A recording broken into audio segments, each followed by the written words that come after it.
thank you to both of my colleagues for coming together to show Chester County that we are here trying to fight for them in a very hostile political environment in Harrisburg. I'm State Senator Katie Muth. I represent parts of 3 counties, Berks, Chester, and Montgomery County. And as a Chester County resident, I also want to say thank you to Commissioner Moskowitz for your leadership here in the county, holding all sorts of things together all the time, even through COVID and now through this impasse. But leadership here alone in our county is not enough, and we obviously are feeling of an intense strain on our resources and our ability to function and provide necessary resources. I want to credit Senator Comita for trying to schedule a press conference prior to this, and we were told to push the pause button and that there was a deal coming soon and that it wasn't necessary, and that was on July 24th. A month later almost, and 57 days past our constitutionally mandated deadline to enact a state budget. Can you imagine any other job that you didn't do it for 57 days and still get to keep it and make a paycheck? It is not shocking, unfortunately. My short time in the Senate has revealed some of these political games that are played on a daily basis that many don't always see. Senate sessions held very rarely and also during the workday. And the only silver lining, maybe you can call it that, of this current budget impasse is that perhaps the general public is paying attention to the state legislature and what happens in your state capital or what doesn't happen in your state capital, as the Senate Republicans have held the majority in the Pennsylvania State Senate for 31 years, since I was 10 years old. You do the math to see how old I am. And that is shown. This budget impasse is a result of decades of dysfunction, of decades of pay-to-play and failed efforts to pass laws to remove special interests from our legislative process. And as Senator King mentioned, this is a manufactured, I call it a manufactured crisis. It's sort of like when we watch the federal government come down to the wire, as if all these things have to happen at 2 a.m. knowing your deadline, but it's just so we the people don't have time to read it. And unfortunately, that's often the environment in Harrisburg, where the Senate called us back recently to vote on an insult of a budget, an insult of a transit mechanism for the transit funding. And we got that amendment with maybe 39 minutes to read it, with no stakeholder feedback. And so they knew what they were doing. They all knew we were coming back. The Senate majority party, per the Senate rules, sets our schedule, tells us when we can come to work, tells us what bills we will be voting on. The minority party has zero power. We serve as minority chairs of committees that can't hold hearings or put bills up for a vote. So when I say we are at the mercy of the majority party, that is in its most true definition of being at the mercy of.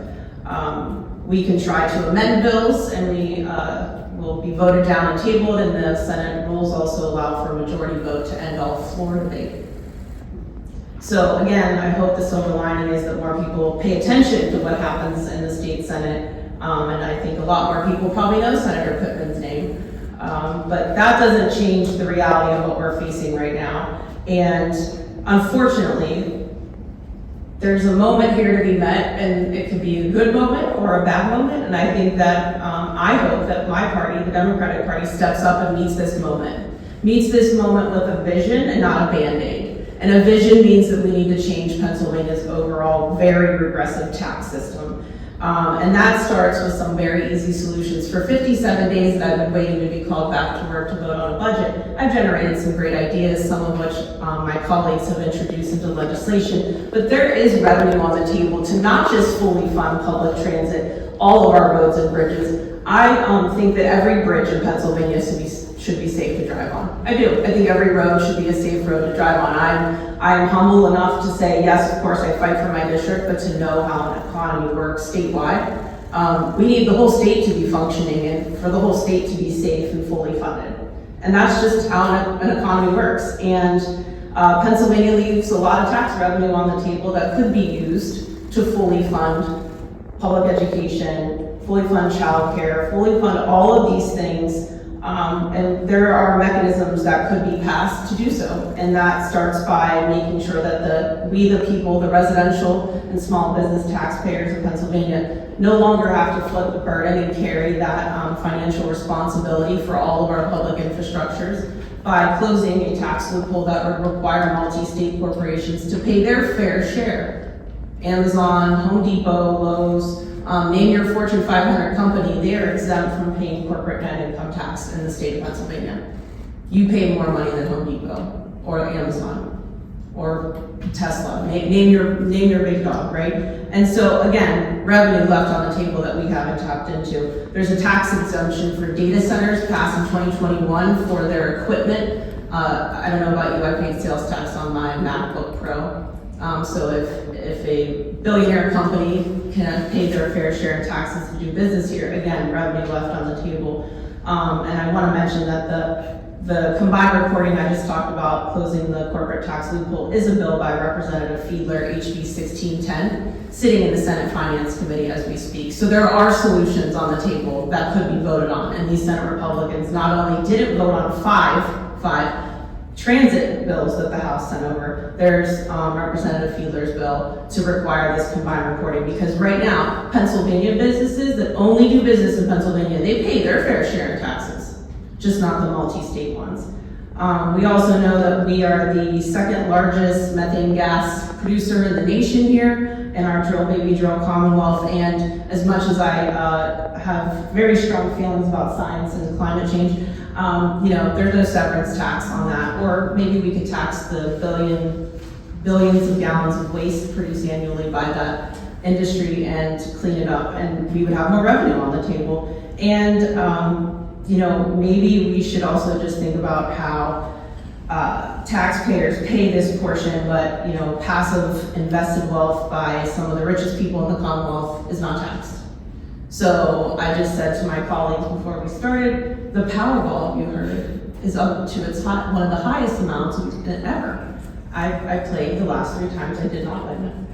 I pledged that if I were to win, I would fund SEPTA, but there are, I'm not above begging in this moment to save the economic crisis that the Southeast and all these poor people that don't have SEPTA, transportation, train lines cut, our area is about to face that there are wealthy people in Pennsylvania that could donate to the Commonwealth, Jeffrey has. But just saying, there are solutions to these problems, and politicians have to have the political courage to drive those solutions.